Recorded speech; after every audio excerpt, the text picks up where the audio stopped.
I'm going to speak today about imagination and lack of genius in the world.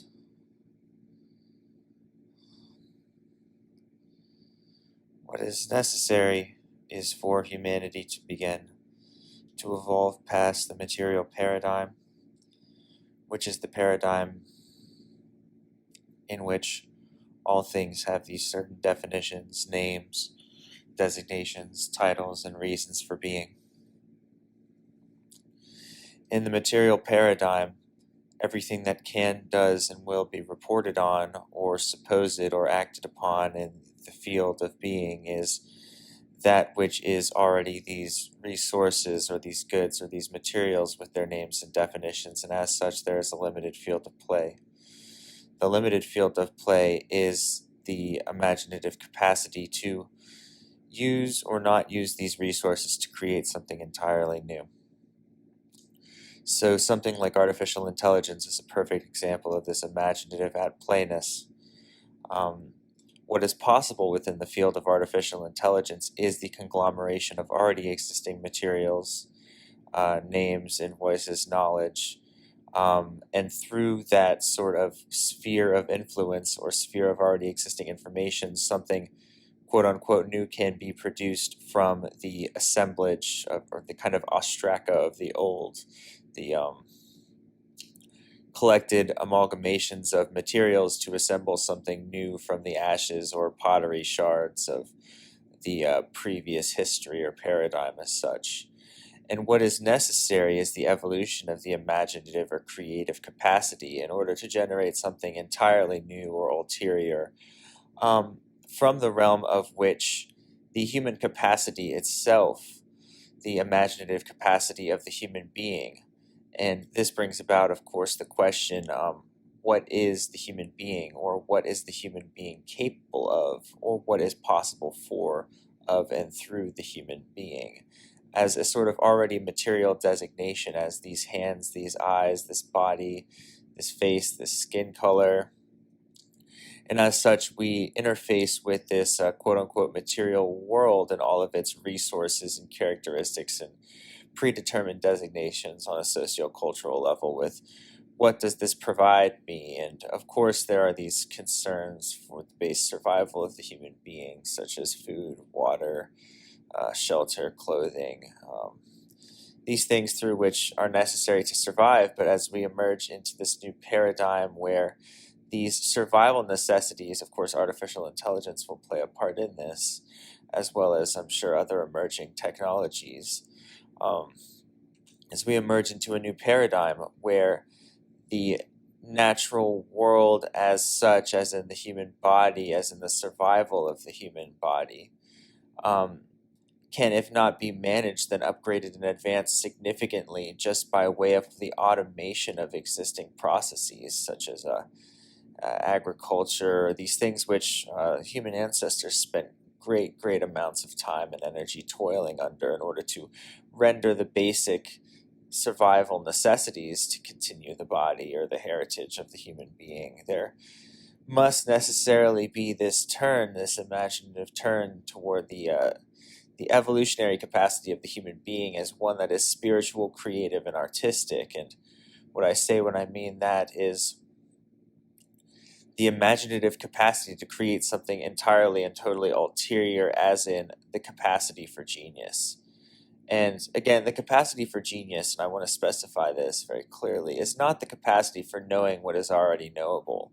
The knowing what is already knowable is, of course, well within the range, reign, and designation of the human being, and such things have already been made known hundreds, if not thousands of years ago by of course, you have Einstein and Bohr and the quantum physicists, as well as Abhinavagupta, the Indian multi-hyphenate, as well as people like Leonardo and Michelangelo. And this is kind of where we have the turn here, is that what is to be known is that the universe itself is a creative capacity, and that creative capacity is born and born again in the human being. And this is what it means to be the Son of God, or Christ, right? This idea of Christ consciousness, or the body of Christ, the body and blood of Christ, which flows through all things. And this is what we turn to in terms of the imaginative capacity. It is becoming conscious of that life is a creative process or a creative movement. And through the creative movement,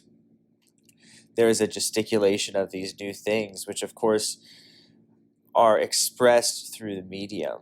An expression through the medium is, you could say, the birth of language, right? But also there is this necessity for the unique expression through the unique medium of the unique human being, as in these materials and these resources of the human being, which are particularly oneself, as in within the entirety of the whole, or the universal, or the collective, or the cosmic consciousness. There is this one local node or loci of consciousness, which is this human being with a creative potential that is effectively boundless and limitless. And that we have not tapped into this creative potential is in fact the dearth and spiritual absence, and as Nietzsche said, I guess several hundred years ago now, the death of God. And what the death of God is nothing short of or less than the death of the imaginative capacity of the human being.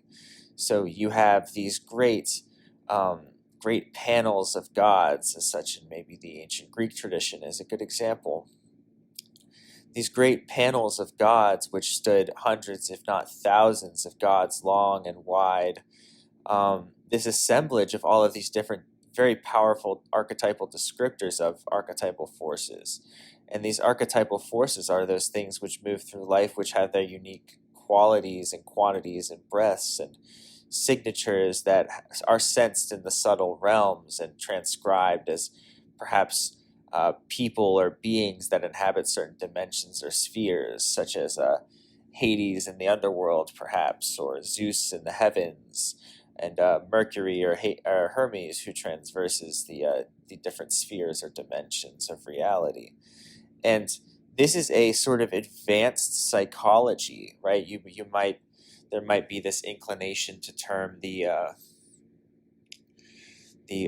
early Greek traditions, or perhaps the Egyptian, Mesopotamian traditions, to term these as a sort of inferior to the modern hyper-materialistic, scientific DSM psychology of the modern day.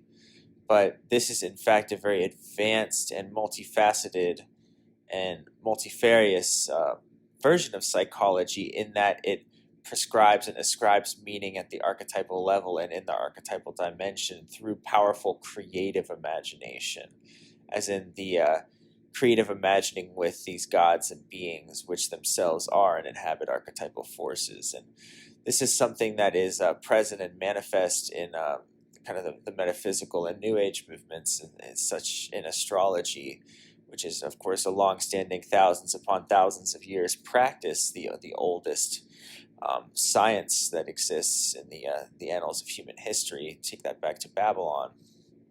Ancient Babylon is a powerful tool for interfacing, right, the scientific and the humanistic, or the investigative, as in the material realm, perhaps, right, this scientific, this hard knowledge, this quantitative and qualitative knowledge, interfacing with the interpretive or the meaningful, right, which is the humanistic or the creative dimension of existence.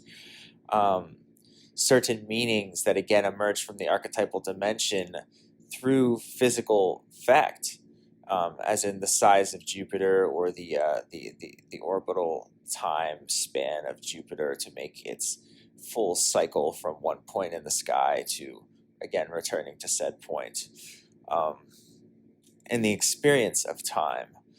And of course, through the experience of time is itself the creative experience, for without time there would be no becoming, there would be no creativity, there would be no movement and no motion, there would simply be being, right? This silence, this stillness, this unmoving ocean, right? But for the gesticulation of the tides, in terms of the Earth's planetary movement, there must, of course, be the the interfacing with the moon, right? You could think of the moon as sort of the clock of human beings. They conceive of the month as the moon, right? One full moon cycle is a month. But again, also the moon is what makes the waters move on the earth. It is the lock of the tides, and the earth is in this lockstep with, of course, the moon and the sun, and the other archetypal beings or planets that inhabit this dimension, of course, all with their material or physical characteristics, but of course these deeper dimensions of archetypal meaning which emerge from them. These planets can be heard, of course, they have their songs that have been registered by organizations like NASA. They have a certain frequency that they emit that is actually legible on tape or on recording. And as these planets and archetypal beings move, of course, they interface from their own like vibratory frequency or the song that they are emitting. And this is, of course, the way of the movement of life.